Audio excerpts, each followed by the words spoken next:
ರಾಜ್ಯಪಾಲರು ನಮಗೆ ಮತ್ತೆ ಪದೇ ಪದೇ ಹೇಳಬೇಕಾಗಿಲ್ಲ. ರಾಜ್ಯಪಾಲರು ಕೇಂದ್ರ ಸರ್ಕಾರ BJP ಅವ್ರು ಏನು ಹೇಳ್ತಾರೆ ಅದನ್ನು ಮಾಡ್ತಾರೆ. ಅದ್ರಾಗ ಎರಡು ಮಾತಿಲ್ಲ. ಅದು ಸತತವಾಗಿ ಅವ್ರು ಪ್ರೂವ್ ಮಾಡ್ತಾ ಇದ್ದಾರೆ. ಈಗ ರಾಜ್ಯಪಾಲರಿಂದ ಬೇರೆ ಏನು ಅಪೇಕ್ಷೆ ಮಾಡಲಿಕ್ಕೆ ಸಾಧ್ಯ ಇಲ್ಲ. ಇದು ನಮಗೆ ಎಕ್ಸ್ಪೆಕ್ಟೆಡ್ ಇದು ಅವ್ರು ಮಾಡ್ತಾರೆ ಅಂತೇಳಿ ಗೊತ್ತಿದೆ. ಅದು ಅವ್ರು ಮಾಡುವಂಥ ನಮ್ಗೆ ಗೊತ್ತಿದೆ ಇವ್ರು ರೀತಿ ಮಾಡ್ತಾರೆ ಅಂತೇಳಿ.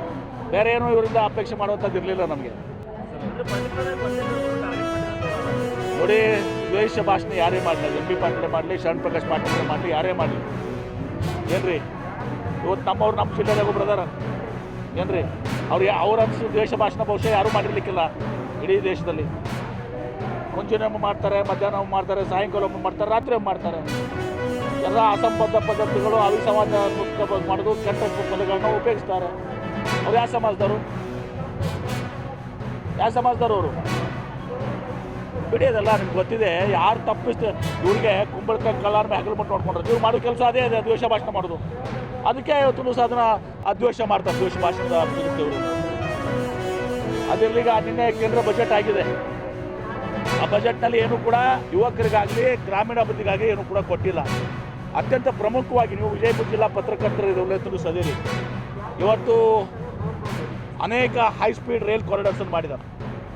ಚೆನ್ನೈ ಬೆಂಗಳೂರು ನಮಗೆ ಸ್ವಲ್ಪ ಇದೆ ಅಲ್ಲ, ಬೇಗ ನಮಗೆ ಬೆನಿಫಿಟ್ ಆಗಿಲ್ಲ. ಬೆಂಗಳೂರು ಹೈದರಾಬಾದ್ ಅಲ್ಲಿನೂ ಕೂಡ ನಮ್ಗೆ ಸ್ವಲ್ಪ ಹಾಯ್ದು ಹೋಗ್ತದೆ. ಏನು ಆಂಧ್ರ ಪ್ರದೇಶಕ್ಕೆ ಅವ್ರಿಗೆ ಅದು ಉಪಯೋಗ ಆಗಲಿಕ್ಕೆ ಮಾಡಿದ್ದು, ಆದರೂ ಕೂಡ ನಾವು ಸ್ವಾಗತ ಮಾಡ್ತೀವಿ. ಆದರೆ ಪ್ರಮುಖವಾಗಿ ಕೇವಲ ಕರ್ನಾಟಕ ಅಷ್ಟೇ ಅಲ್ಲ, ಮಹಾರಾಷ್ಟ್ರ ಇಡೀ ಭಾರತಕ್ಕೆ ಪ್ರಮುಖ ಕಾರಿಡಾರ್ ಏನಿದೆ ಅದು ಮುಂಬೈ ಪುಣೆ ಬೆಂಗಳೂರು. ಮುಂಬೈ ಪುಣೆ ಬೆಂಗಳೂರು ಕಾರಿಡಾರವನ್ನು ಹೈ ಸ್ಪೀಡ್ ರೈಲ್ ಕಾರಿಡಾರ್ನ ತೆಗೆದುಕೊಂಡಿಲ್ಲ. ಪ್ರಹ್ಲಾದ್ ಜೋಶಿ ಮತ್ತು ಸೋಮಣ್ಣ ಅವರು ಯಾವ ಮುಖ ಹೊತ್ಕೊಂಡು ಇವತ್ತು 4 ಜನರ ಹೆಸರು ಬರ್ತಾರೆ. ಇದು ವೆರಿ ವೆರಿ ಇಂಪಾರ್ಟೆಂಟ್ ಕಾರಿಡಾರ್. ನೀವು ಅರ್ಥ ಮಾಡ್ಕೋಬೇಕು ನೀವು ದಯವಿಟ್ಟು. ನಾನು ಇನ್ನೇನು ಕೂಡ ಅದನ್ನೇ ಹೇಳಿದ್ದೀನಿ. ಬಾಂಬೆ ಪುಣೆ ಆಗಿದೆ ಈಗ. ಬಾಂಬೆ ಪುಣೆ ದೆನ್ ಬೆಂಗಳೂರು. ಅದರಲ್ಲಿ ಏನಾಗುತ್ತೆ, ಉತ್ತರ ಕರ್ನಾಟಕ, ಮಧ್ಯ ಕರ್ನಾಟಕ, ಮಹಾರಾಷ್ಟ್ರ, ವೆಸ್ಟರ್ನ್ ಮಹಾರಾಷ್ಟ್ರ ಎಲ್ಲ ಕೂಡ ಬರ್ತದೆ. ವೆರಿ ವೆರಿ ಭಾಳಷ್ಟು ಇಂಪಾರ್ಟೆಂಟ್ ಎಕನಾಮಿಕ್ ಕಾರಿಡಾರ್ ಇದು. ಈ ಎಲ್ಲ 7 ಕಾರಿಡಾರ್ನಲ್ಲಿ ಅದಕ್ಕಿಂತ ಹೆಚ್ಚಿನ ಮಹತ್ವದ ಕಾರಿಡಾರ್ ಇದು. ಆ ಕಾರಿಡಾರ್ವನ್ನು ತಗೊಂಡಿಲ್ಲ. ಮತ್ತೆ ನಾವು ಹೇಳ್ತೀವಿ ಪ್ರಹ್ಲಾದ್ ಜೋಶಿ ಅವರು ಭಾರಿ ಪವರ್ಫುಲ್ ಮಂತ್ರಿ, ಪ್ರಧಾನಮಂತ್ರಿಗಳು ಭಾರಿ ಕ್ಲೋಸು ಅಂತೇಳಿ. ಈಗಾಗಲೂ ತಡ ಇಲ್ಲ.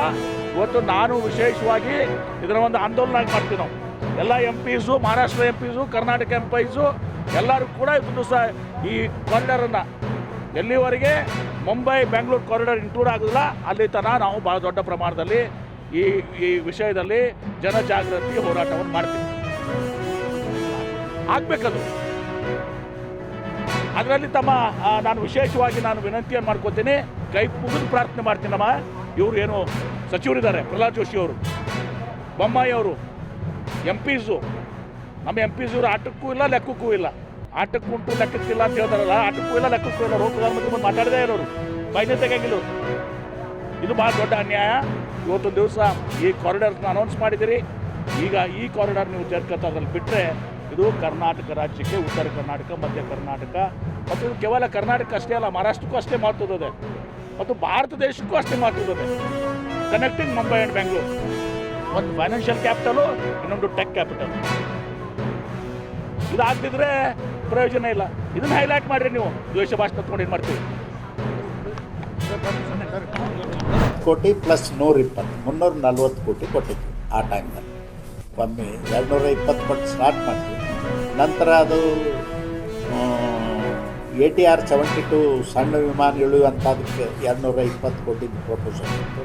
ಆಮೇಲೆ ಎಲ್ಲ ಏರ್ಬಸ್ಗಳೇ ಬರಬೇಕು ಅಂತೇಳಿ 340 ಕೋಟಿ ಹಾಕಿದ್ರು. ಮತ್ತು 120 ಕೋಟಿ ಬೊಮ್ಮಾಯಿರಿದ್ದಾಗ 220 ಯಡಿಯೂರಪ್ಪ 120 ಬೊಮ್ಮಾಯಿರಿದ್ದಾಗ ಕೊಟ್ಟು ಮಾಡಿದ್ವಿ. ತಾಂತ್ರಿಕ ಕಾರಣಗಳಿಂದ ನಿಲ್ಲಿಸಿದ ಅದು ಆಗ್ತದೆ. ಮತ್ತೆ ನೀವು ಭಾಳ ಮಂದಿ ನೋಡಿರ್ಲಿಕ್ಕೆ ಎಕ್ಸಿಕ್ಯೂಟಿವ್ ಇಂಜಿನಿಯರ್ಗೆ ಒಂದು ನೋಟಿಸ್ ಬಂದ, PW ಪರಿಸರ ಇಲಾಖೆಗೂ ಬಂದದ. ಅವರು ಅದನ್ನು ತೊಗೊಂಡೋಗಿ ಮೀಟಿಂಗ್ ಕಂಡ